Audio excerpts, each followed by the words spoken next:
All right, kicking things off with Smirnoff, the official vodka sponsor of the NFL and the number one vodka in the world. Chris Cody, you're here. Smirnoff! Wow, you're on the money with Smirnoff. Smirnoff! Chris, you know what goes great with Smirnoff? Smirnoff! Yes, but I'm really talking about game day fit. The style's got to match the vibe. Smirnoff! All right, here's the deal. Game day is everything, and that's exactly why your fit has to match the occasion. Smirnoff! Starting this December, Smirnoff is giving fans 21 and over the chance to score limited edition Smirnoff commission merchandise from some of today's top creators, including Kayla Jones, Gavin Matthew, and Aleli May. Smirnoff! Here's the kicker. One lucky fan will take home the grand prize, a trip to the biggest game of the offseason. Plus, one fan will win Aleli May's one-of-one game day jacket. Wow. The merch will be dropped on select dates from December to January 21, and it's all courtesy of what brand? Smirnoff! That's right, Chris. Fans 21 and over can head to Smirnoff socials to learn how to sign up. And don't forget to grab a bottle of Smirnoff vodka, number 21 at your local retailer. Smirnoff! Please drink responsibly. Smirnoff! Number 21 vodka distilled from grain, 40% alcohol by volume. The Smirnoff Company, New York, New York. Please do not share with anybody under legal drinking age. Smirnoff! No purchase necessary. Must be legal U.S. resident, 21 or older. Sweepstakes starts 12/15/2025 at 12 a.m. Eastern and ends 1/23/2026 at 11:59 p.m. Eastern. See official rules at program website. Today's episode is brought to you by Venmo. Look, no matter how your favorite team does this season, there's still one way to feel like a winner, and that's with Venmo. That's because when you use Venmo to transfer $50 or more to a DraftKings DFS account for the first time or the first time in 3+ months, you'll get $25 in DraftKings bonus credits. Terms apply. Just go to DraftKings.com/Venmo offer to activate your offer. Then choose Venmo to add funds to your DraftKings account, add $50 or more, and boom! 25 bonus credits will appear in your DraftKings account if you're eligible. This offer is only good through February 15th, 2026, or while supplies last, so don't fumble your chance before time runs out. Here's the deal. Venmo is a fast, easy way for you to add money onto DraftKings. And if you don't have a Venmo account yet, don't sweat it. You can download the app and sign up in minutes. So what are you waiting for? Just add $50 or more to your DraftKings DFS account with Venmo, and you'll get $25 in bonus credits. Go to DraftKings.com/Venmo offer and go get that bonus.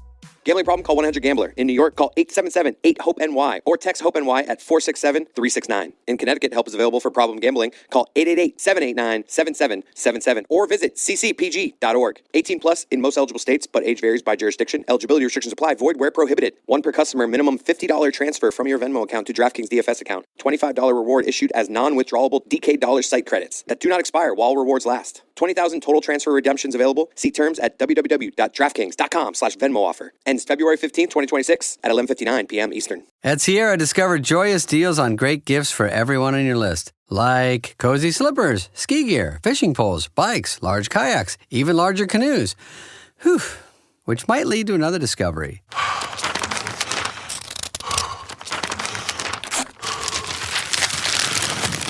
Wrapping gifts is the only sport you need to stay fit this season. 'Tis the season to discover great gifts at unexpectedly low prices. Sierra, let's get moving. This is the Dan Batard Show with the Stugotz podcast. Christmas Eve, Chris. Happy, Merry Christmas Eve. Jeremy, I'm so happy. Every holiday, as I've gotten into marriage and kids, it's just running around like a madman, and I get to be planted this holiday. Nice. Christmas Eve at the in-laws, Christmas at my parents'. I'm so excited to just be at one place per day. I'm excited for you. Christmas Eve is always really fun with my in-laws. Obviously, I celebrate Hanukkah. My wife is not Jewish, and so in turn, we get to celebrate Christmas with her family. It rocks. It's the best. I love Christmas. Everything. Get to do both. Yeah, it's a nice life. And Christmas Eve games with the family. Should have married a Jewish girl. Yeah, tell Christy. Christy. Let her know. Should have married a Jewish lady. I heard it. That was great. Anyway, so here's where we're at. We have a Christmas Eve episode for you guys. I'm really hope that you're excited for this. And I decided there's nothing better on Christmas Eve than listening to Stan Van Gundy talk to former baseball managers. Love it. Right? I mean, there's no one more passionate that I know. Not Tim Kirkshin, not either of us. Hey, listen to the pitch clock. But Stan Van Gundy. So we have an interview here from 2006 with Joe Torre. Yes. We also have interviews from 2013 with Joe Maddon and Jim Leyland. And I'll tell you, Chris, like in this Joe Maddon interview, it made me realize this dude was transcendent. This guy predicted everything that he says in this interview about like what they do differently is everything that everyone does in baseball now. It's kind of insane. This interview was, I assume, before Stugotz started ripping him. Yeah, I gotta think so. Late in, later in the career, he would rip the glasses. Yeah, he turned on him. Maybe he declined to come on and do another interview. But either way, this first hour of your show today is going to be 3 interviews. Stan Van Gundy with the show with Joe Torre, Joe Maddon, and Jim Leyland. Some pretty simple names for baseball managers. Been wanting to talk to this guy for a long time. Very difficult job in sports, manager of the New York Yankees, and he handled it with uncommon daily grace. Joe Torre with us on the ticket. Thank you for joining us, Joe. As you look around all of sports, is there a guy, a leader, whose style you looked at? If I made you pick just one and you said, man, I love the way that guy handles himself. Well, I guess it's someone who just, Gil Hodges to me years ago was a nice role model because, it wasn't about him, it was about his players.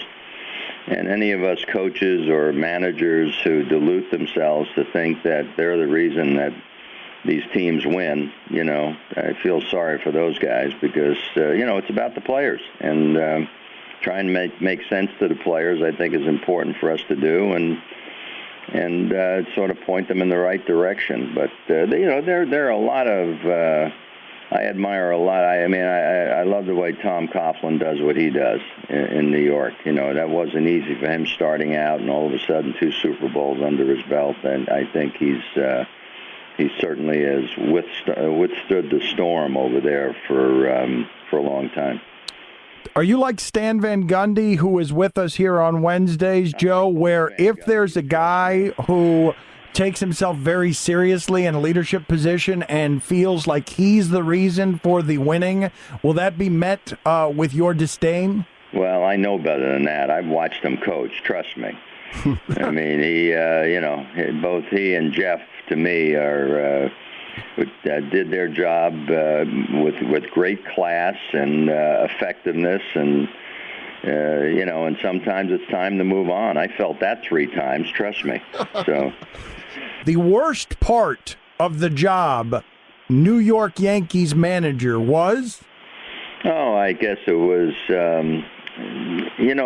The best part was the worst part. You win 4 World Series in the first 5 years, and then when you go to Game 7 and lose in the 9th inning, they say, "Oh, you failed." So, expectation, I guess, and of course the media, which I think Stan can vouch for that. It's always looking for the dark side of it a lot of times. So it's just. The things you have to deal with aside from being in the dugout or being on courtside, is probably the toughest job. At least you know what you're doing when you're sitting there on the bench. How did you help your players deal with the pressure that comes with those expectations and the media challenges in New York? Well, I'll tell you what I said to them. They only have to satisfy the guys in the lockers next to them. The fans are important, there's no question. Media, they are necessary. But, the guy in the locker next to them are the only ones that know how hard it is to do what they do. And, and I always judge players not on results, but on their effort and their preparation and their desire to play the game.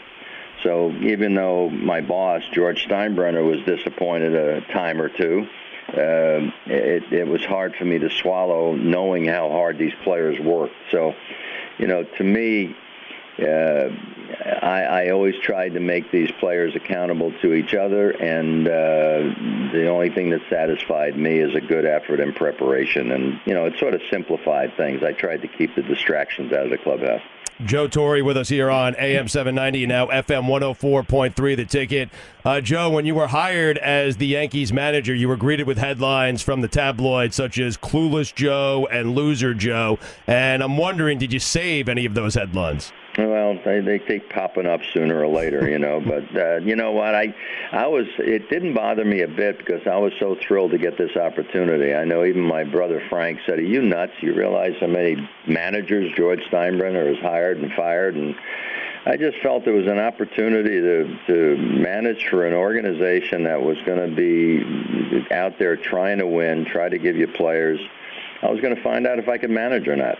And, you know, again, I was blessed with some pretty special players. I mean, Jeter being, when you think about the core of this group that came down the pike for me, I had Jeter and Bernie Williams and Paul O'Neill, and, of course, Tino came over the same year I did, and then you had Pettit and David Cohn and Mariano Rivera. That's a pretty good core group, and as I say, I was lucky, and these guys were very serious about what they did, and they never admired what they had just accomplished. It was a great scenario for me. The owner of your team, George Steinbrenner, late owner, did he ever call you in the dugout? No, I think I got George on the back nine. I mean, I really do. You know, he had Billy. I think he and Billy were very contentious with each other, and you know, I think the one thing Billy never recognized is that George was the boss. I recognized George was the boss, and he was allowed to do what he did, but he never. In fact, I called him more than he called me. I don't know if it was disarming him in any way, but you know, I used to call him. We were struggling. I said, George, what am I doing wrong? You know, and sort of caught him off guard a time or two. But he never. I mean, he made suggestions to me when we would be sitting in a room and stuff like that. But he never called me during a game. What was the most awed or speechless you were ever left, Joe, by a celebrity or someone famous, important, or that you admired being impressed by you? You mean someone else who was famous, impressed by me? Yeah, or someone you really respected where you were sort of left awed by it. I'll tell you, there were a few of them. The one that struck me was Henry Kissinger. I mean, he invited my wife Allie and I to his apartment. We had dinner. There was about 40 people there, and Barbara Walters was there, and Mayor Bloomberg, and you know, he split up all the couples, and I'm sitting at a table with the president of Czech Republic. Trust me, that'll get your attention in a heartbeat. You were sitting at a table with it, but you felt small, right? You felt like you didn't belong there. No, until Henry Kissinger got up and started talking about my being in the room. Trust me, it was a little uneasy for me, but I realized what a great baseball fan he was. Was the president of the Czech Republic a big Yankees fan? I don't know. We couldn't understand each other. I've had players like that, by the way, that I couldn't understand. So. Well, sometimes that works, too. You know that. Joe Torre with us on the ticket. Of all the perks that came with cameos, you were in Analyze That. All the perks that came with your cameos. Joe Torre's favorite cameo was? Oh, no, it was no question. Analyze That. I mean, I've been a big De Niro fan, and, of course, Billy Crystal's been a friend of mine, and to have that cameo at Gallagher's Steakhouse in New York, I took a train in from Baltimore. We had a game that night, and it was a lot of fun, and it's that had to be the best experience for me. Joe, thank you. We appreciate all you did and all you do. Thanks. And so does Henry Kissinger. Yeah, thanks a lot, guys. This show is sponsored by BetterHelp. It's December, which means the holidays are here again. Some families have those big heartwarming traditions, and then there are the rest of us, just trying to keep things peaceful and make it through the month without any major incidents. But honestly, December can be tough. It gets dark early, everyone's stressed, there's a lot going on, and the whole most wonderful time of the year thing can feel more like pressure than joy. That's why it's important to take care of yourself, stay connected, and maybe create a few traditions that can actually help instead of adding to the chaos. Therapy can be one of those new traditions. BetterHelp makes it simple. They've got over 30,000 licensed therapists and have helped more than 5 million people. With 12 plus years of experience, their matching system usually gets it right the first time. You can switch therapists anytime. No holiday awkwardness required. This December, start a new tradition by taking care of yourself. All listeners get 10% off at BetterHelp.com/DLB. That's BetterHelp, HELP.com/DOB. All right, so apparently everyone is launching their own AI agents now. You get an agent. No, you get an agent. They're automating tasks, running workflows, making decisions, and occasionally absolutely wrecking your day. You know what I'm talking about. An agent deletes the wrong files, changes something you've never approved, or just goes completely off script, like it's trying to improvise its way out of a paper bag. And suddenly, you're the one stuck trying to figure out what went wrong unless you're using Rubrik Agent Cloud. Because here's the thing, AI is moving fast, like really fast. Rubrik Agent Cloud is the only platform that lets you monitor, govern, and rewind AI agent actions. One platform that lets you unleash more agents faster without fear that they're going to burn the place down. You get full visibility into what your agents are doing. You can enforce guardrails. You can actually quantify the risk. And if something breaks, you just rewind it, like an undo button, but for AI. And that rewind happens in minutes, not hours or days. And if your business relies on AI agents, you need the ability to monitor, govern, and rewind their actions. Right now, Batard Show listeners get exclusive early access to Rubrik Agent Cloud. Head to Rubrik.com, that's RUBRIK.com, Rubrik.com. Critics are calling Marty Supreme a full-throttle masterpiece and the best movie of the year. I couldn't be more excited to see this one. That's got my boy, Timothée Chalamet. From A24 and starring Timothée Chalamet alongside powerhouse cast Gwyneth Paltrow, Odessa Ozion, and Tyler Akoma. Marty Supreme, now playing only in theaters. Dan Batard. Punctuate this segment with what is your strike three call. Well, strike one would be strike, and then you stand up and you give a good point to the right. Stugotz. That's same for strike two. But strike three, you get down low, you got your hands behind the catcher. All right, the right arm goes up into the air. Yeah, and then you finish it with the punch. The right arm flings way up into the air. Yeah, yeah. And you finish I with wish like a I could karate. see that. It's terrible. The audio's great. This is the Dan Batard Show with the Stugotz. He is fun. He is interesting. He's super smart. He's also different, which I imagine, Joe, gets you called a weirdo in the world of baseball because you are different. And I imagine that doesn't exactly fit. Stan Van Gundy is here with us today, and he'll be talking to you, too. He loves baseball. But that gets you called a weirdo, right? Well, if that's the case, I love it, actually. You know, I don't want to be one of those normal considered old school kind of baseball people. It's just the fact that we're willing to try new things, and a lot of it has to do with just data and information.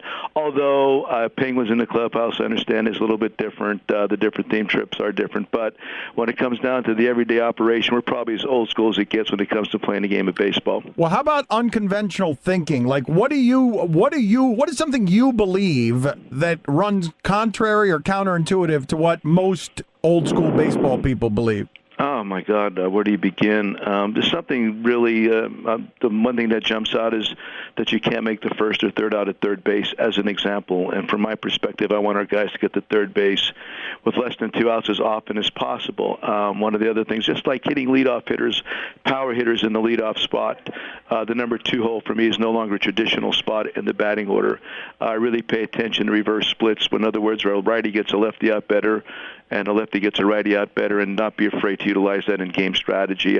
You just don't necessarily go by the way they've been drawn up way back in the day. Things there's a lot more information. If you really pay attention, there's a lot of anomaly moments in the game, and just don't run away from them. You have to have the courage with your conviction. You have to have the support of the people above. So all those things, actually, to me, are I'm really surprised more people don't do it, and I'm seeing now that more people are actually trying to do different things.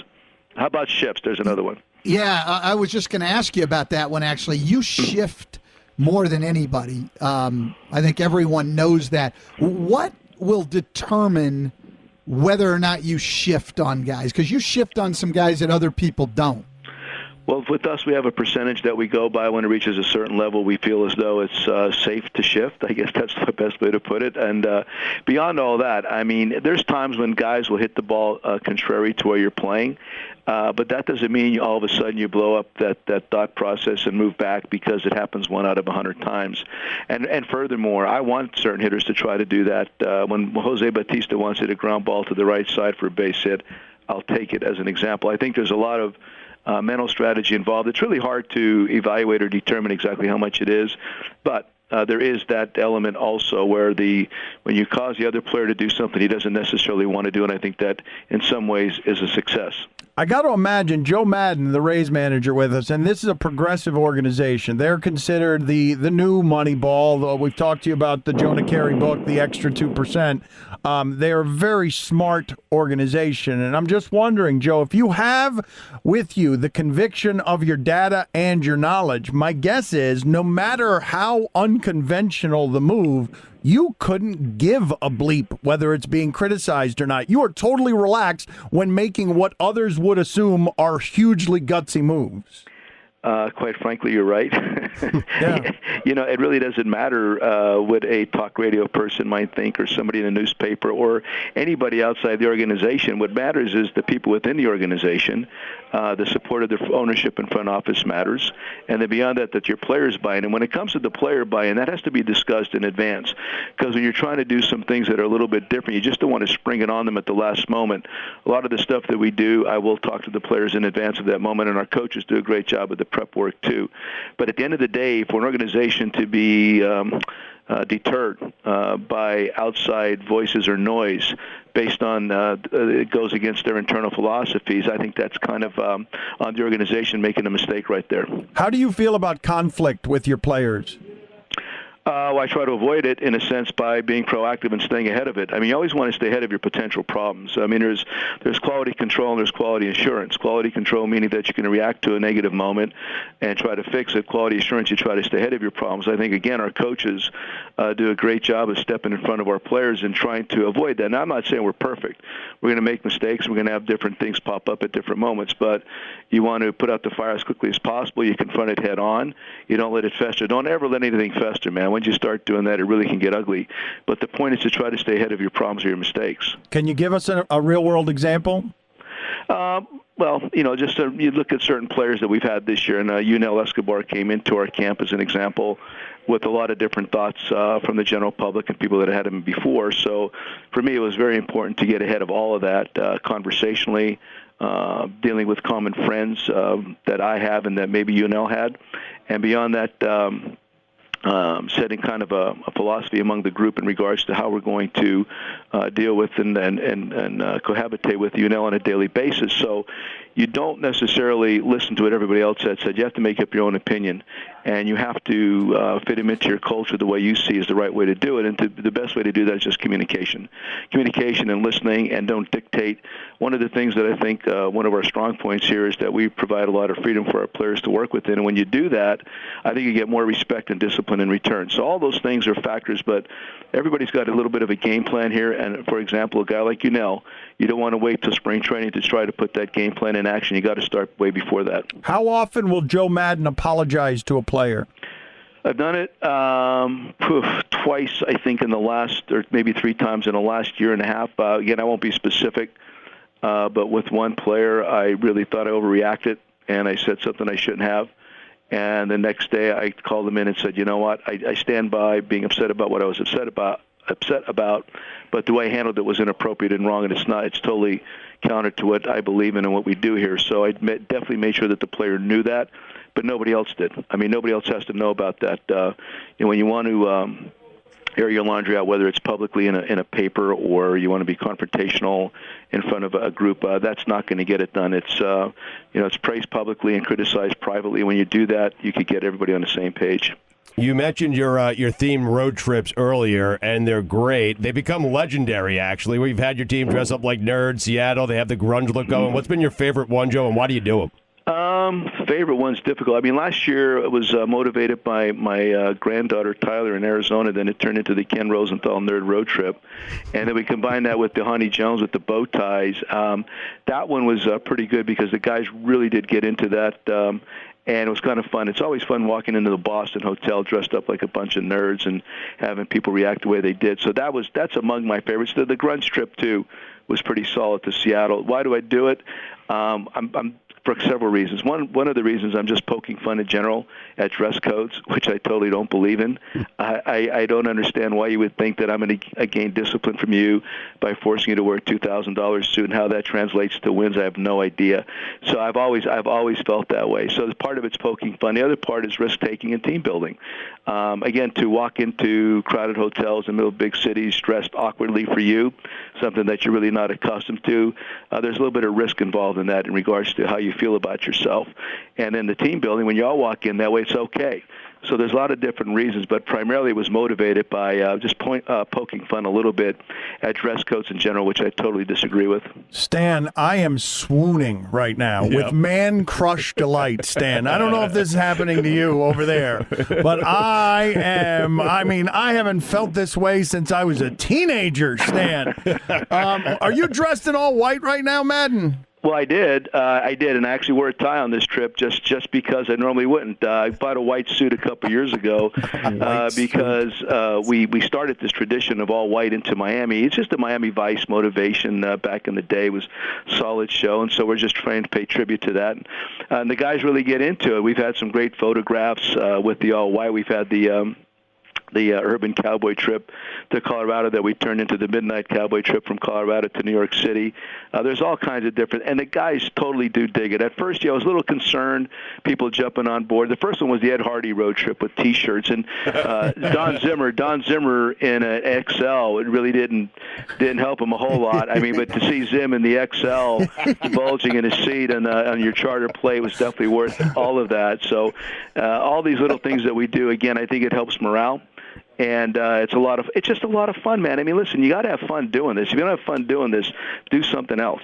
Who's the guy on your team that was most comfortable with that whole Ed Hardy scenario? It wasn't a costume. He just went home and grabbed something. Oh, geez, that's a couple years ago. Actually, I might have been. I mean, I was into all that stuff, period. You were?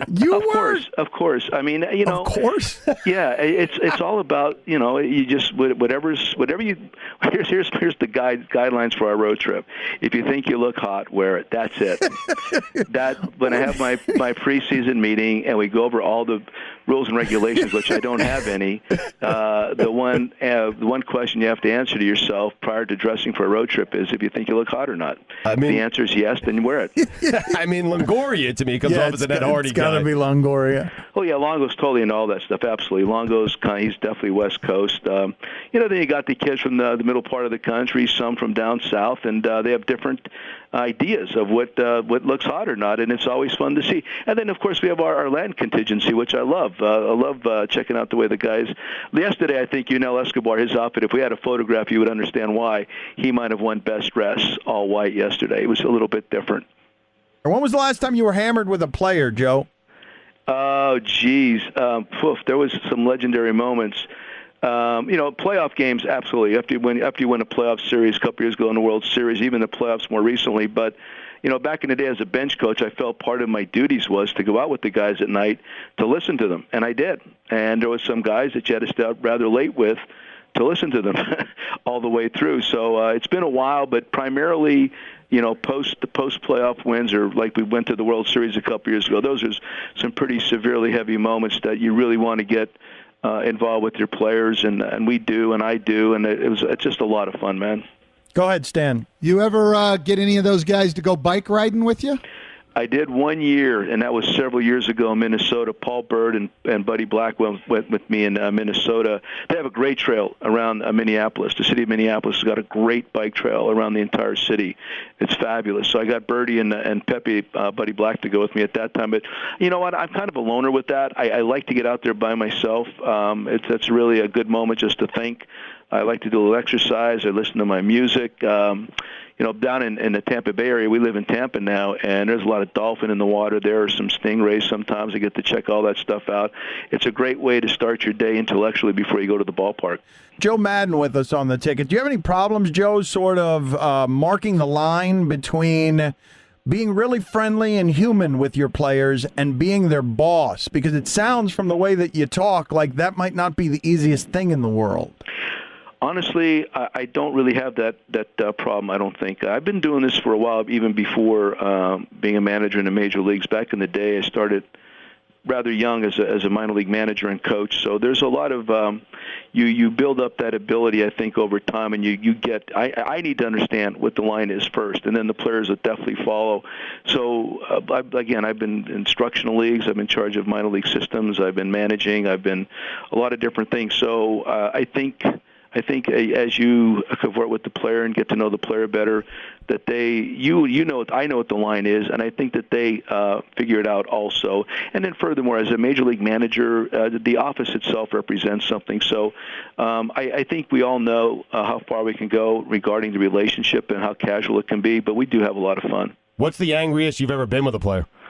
Well, it's happened. A couple years ago, I'll tell you, in 2008, we were playing in Kansas City, and we were playing pretty well, and this was the year we went to the World Series, and we won a game in Kansas City, but played poorly and did some things that I really did not like.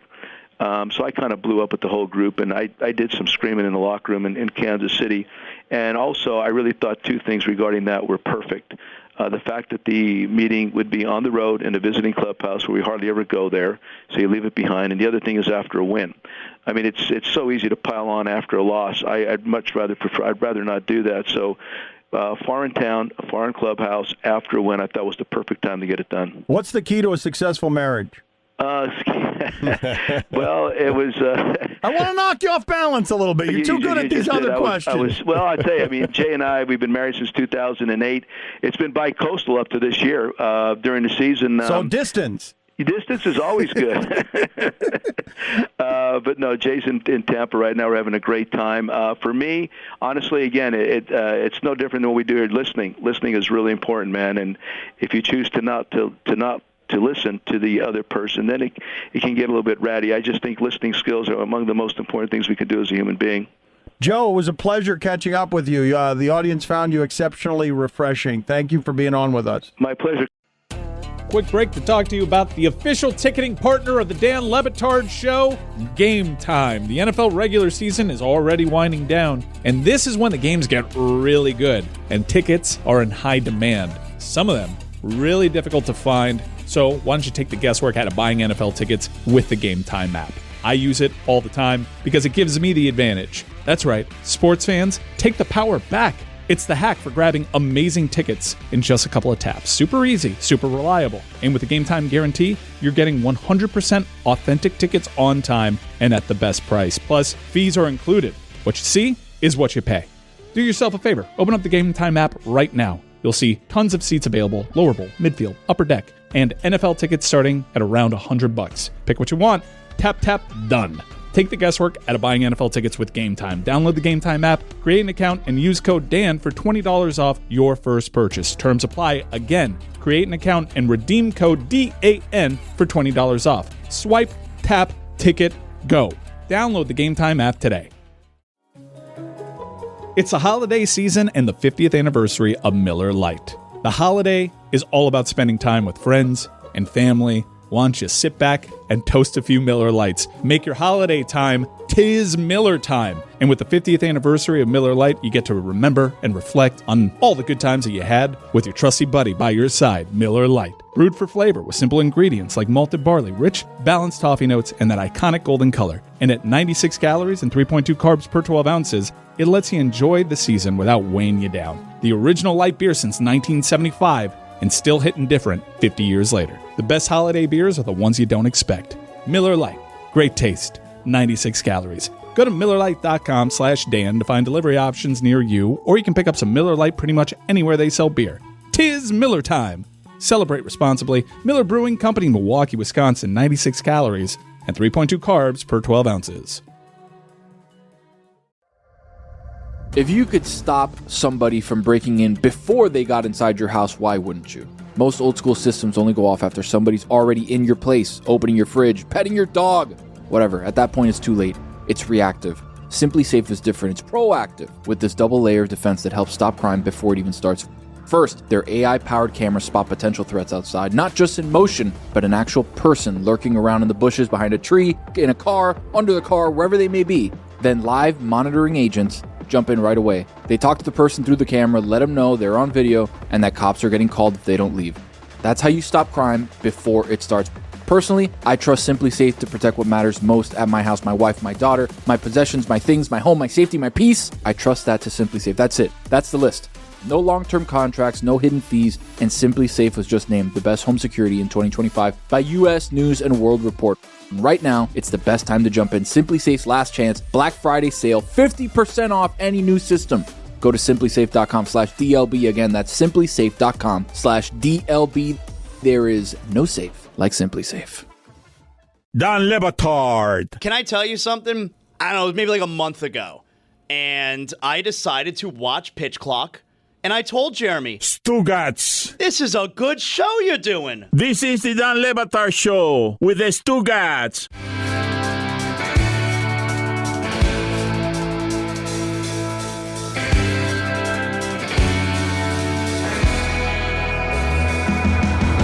Jim Leyland, not a lot of people know. Jim Leyland is an emotional softie, and yet he scares the hell out of people.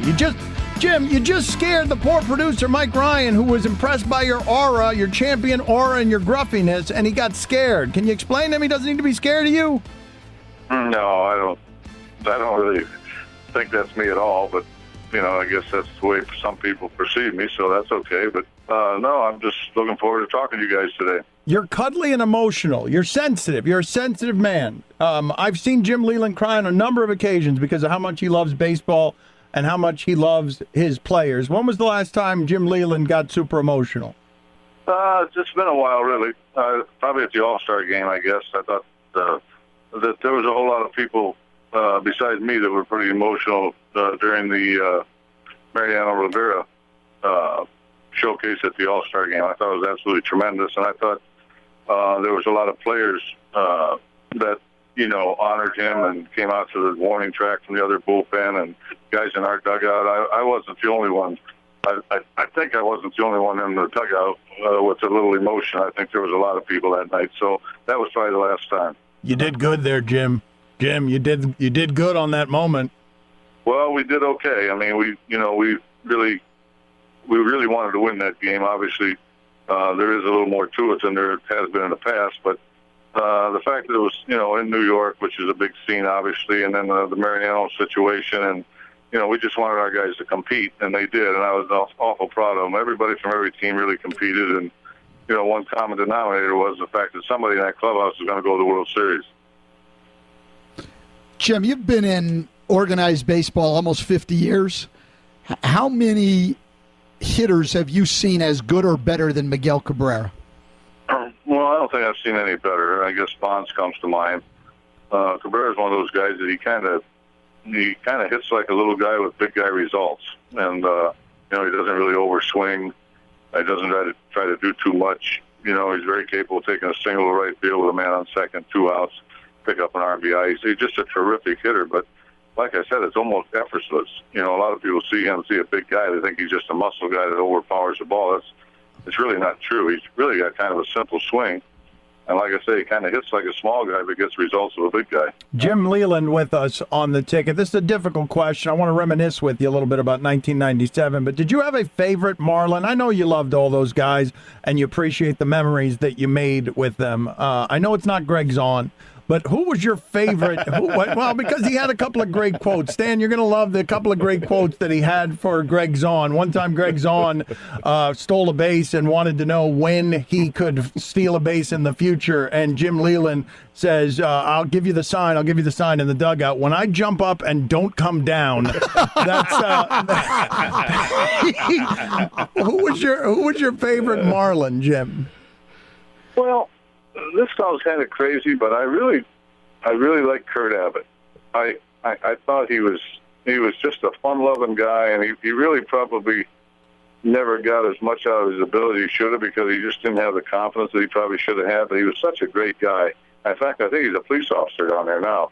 But he had such a great personality, and he didn't play every day, but he was one of those guys that I just kind of had a soft spot for. I really, really liked him a lot. And of course, there was a lot of guys on that team that I was actually pretty close to, or as close as you can get, manager-player relationship. You have to divide that a little bit, obviously. But that was just a great bunch. And, of course, I'm sorry to say this now, because not sorry to say it, but my good friend Darren Dalton, who I thought made a huge difference, has just gone under some very, very serious surgery for brain tumors. And I thought when Dutch came over there, that probably made a difference. I can remember when we were trying to get Dutch, and Wayne Huizenga called me, and he said, well, if we get Darren Dalton, will we win the World Series?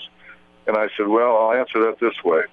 I don't know if we get him if we'll win the World Series, but if we don't get him, I know we won't win the World Series. And he really proved to be a huge difference down that stretch. In your career, Jim, who would you say when you say you try and manage players and also you develop affinities for them as well, who's the player that you would point to and say, that's the guy that I was closest to, that I was his boss, but he was also my friend? Oh, boy. I'd have to think about that.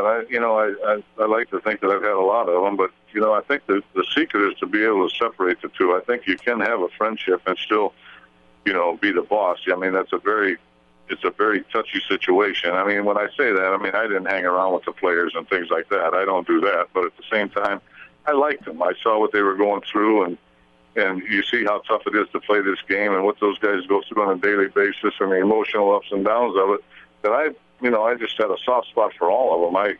Like I said, I'm proud to say after managing 30-some years that I could count on one hand the guys I just didn't really care for. But I don't know. I've always had a soft spot for Bob Walk, who pitched for me in Pittsburgh and just took the ball at any time. And, there was just something about him. He was such a competitor. But over the years, I've had so many guys that I put in that same class. I don't know that I really had one favorite, but, like I said, I have a lot of respect for anybody that can do what these guys do. And, if you have an extra special friendship with them, that's something. Sean Casey comes to mind right away. He was one of the nicest guys that I've ever managed. So, but, all of them have made their mark on my life in some way or another. And fortunately, most of it positive. Jim Leyland with us on the ticket. Jim, understanding that you like your job, what do you hate most about your job, or what is the hardest thing about your job? I think that probably the most difficult part is dealing with the media twice a day. And I don't mean that disrespectfully. There's, a lot of times they have to fill the newspaper, and there's some silly questions, and that's aggravating. And I also think that, I know I'll get blasted for this, but I think that one time somebody told me they thought it'd be a good idea if somebody would have to cover a certain amount of games before they were allowed in the clubhouse, to ask questions. And I thought that was kind of a good idea. That'll never work. But, when you get to postseason play, you get so many people that you haven't seen all year. It's not just the beat writers anymore. It's everybody that's in there in media, and, asking silly questions like, where'd you eat breakfast? If you win, will you eat breakfast? A lot of silly stuff. So, I think that I try to use the media to my advantage. I try to use them in the sense that I think my responsibility is to tell the media everything I can and everything that's true about our club, because I try to use them to get the word of our team out to our fans. I think that's very important. So I have a great deal of respect for the media. And on the other side of that coin, a lot of times you get, quite truthfully, some media that don't really know much about baseball. So you get some silly questions that can be aggravating after a tough loss. Oh, Stan, he's speaking your language. This nonsense of needing to meet the media twice a day. That's Jim Leyland, and you are kindred spirits. And I'm one of those guys now that's asking Jim Leyland questions who knows nothing about baseball. That's right. You're a media guy now. I've got a couple of ridiculous questions for Jim Leyland that don't have anything to do with baseball. I'd like, if you don't mind, Jim, because you've always been very kind about tolerating my nonsense, the number of cigarettes, if you had to give it a number of cigarettes Jim Leyland has smoked in the dugout in the course of his career. Oh, boy.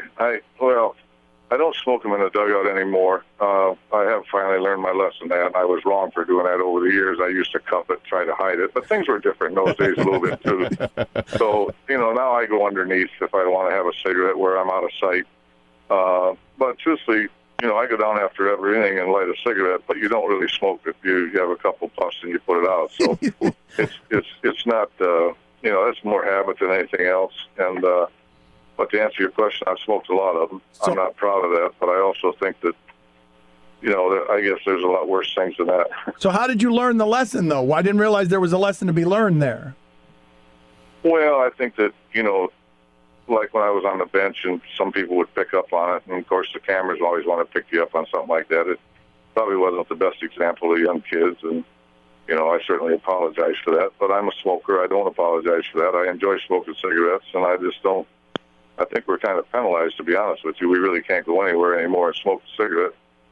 I've never have figured it out how they worry so much about somebody smoking a cigarette, but you go to a ball game, and I'll get in trouble with all the owners now. They can drink 10 beers and get in their car and drive home, but you can't smoke a cigarette. That doesn't make a lot of sense to me. That's not fair. You're absolutely right. You're like an outsider. You can't. You should be able to walk through an airport smoking a cigarette, not stuck in that leprosy cage that they put the smokers in. Well, like I said, I try to be respectful to all people, and I'm a smoker. I'm not proud of it, but it is what it is. And like I say, years ago, that was a way of life. Everybody smoked. Not everybody, but a lot of people smoked, and now it's become such a hot topic and a no-no. But I think we got other things in this country that we should be worrying about a little bit more than Jim Leyland having a cigarette. Yes, that's true. Jim Leyland, champion, 1997 Marlins champion. Jim Leyland. Is there anything you miss about Miami, or not so much? Well, I really enjoyed it there. Of course, we had a great time, and I actually enjoyed it both years. I took a personal hit, obviously, on my record.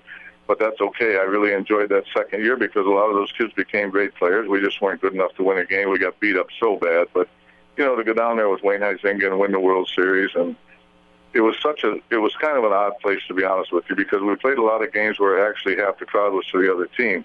Philadelphia, Yankees, Baltimore, Atlanta, and it was Chicago Cubs. It was kind of a strange place, really, because a lot of nights, like I said, half the crowd was to the other team. But, we accomplished our goal, and I thought, I thought we had one of the greatest World Series of all time, and I still say to this day that we really got cheated because had that World Series that we played between the Marlins and Cleveland been between the Yankees and the Dodgers, it might have gone down as the greatest World Series of all time.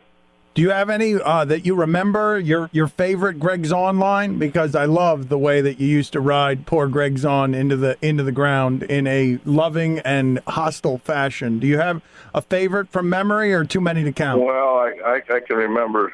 Yeah, I do. I can remember Greg Zahn, who I love. I absolutely loved him, and I was just really trying to teach him a lesson. I think I helped him a little bit because one year they were talking about interleague play and all this other stuff, and Greg Zahn came out and was kind of blasting the owners about it. And then I said, I called him and I told him, I said, you're a backup catcher here.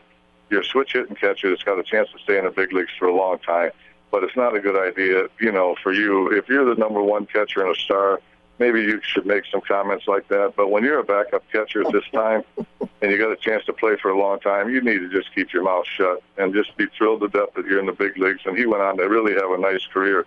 And I'm actually kind of proud of that because I think in some way I think it helped him. So it wasn't that I was picking on him or anything like that. I was just trying to teach him a good lesson. Superstars can get away. Let's face it, whether it's right or wrong, superstars get away with comments that the 25th player can't get away with. That's just as simple as it is. Might not be right, but that's the way it is. Well, you also told him that he wasn't allowed to steal another base until you grew a second ass. No, I told him. I said, if I jump up in the air and never come down, you go. That's the greatest line ever, Jim. It's such a great line. Jim Leyland, champion Marlin. And just the last question, tolerate one more silly question. How often after a loss will Jim Leyland wander over and blow off steam by playing the slots over there in the Detroit casino? Just blow off some steam.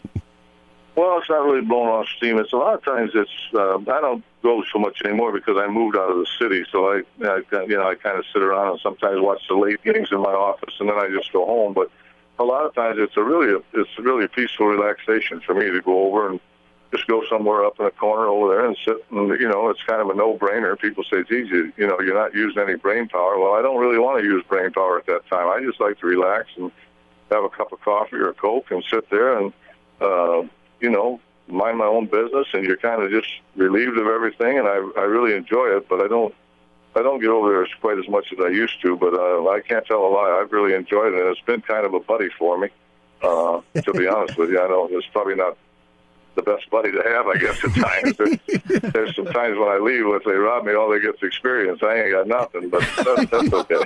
You can smoke at the casino. Yes, you can. There, you're not an outsider. In some of them, but in Ohio you can't, but in some of them you can. Jim, always good catching up with you. Congratulations on all your success. We really do miss you down here. Well, I appreciate you guys having me on. Thank you very, very much. Quick break to talk to you about the official ticketing partner of the Dan Le Batard Show, Game Time. The NFL regular season is already winding down, and this is when the games get really good, and tickets are in high demand. Some of them really difficult to find, so why don't you take the guesswork out of buying NFL tickets with the Game Time app? I use it all the time because it gives me the advantage. That's right, sports fans, take the power back. It's the hack for grabbing amazing tickets in just a couple of taps. Super easy, super reliable. And with the Game Time guarantee, you're getting 100% authentic tickets on time and at the best price. Plus, fees are included. What you see is what you pay. Do yourself a favor. Open up the Game Time app right now. You'll see tons of seats available, lower bowl, midfield, upper deck, and NFL tickets starting at around $100. Pick what you want. Tap, tap, done. Take the guesswork out of buying NFL tickets with Game Time. Download the Game Time app, create an account, and use code DAN for $20 off your first purchase. Terms apply. Again, create an account and redeem code DAN for $20 off. Swipe, tap, ticket, go. Download the Game Time app today.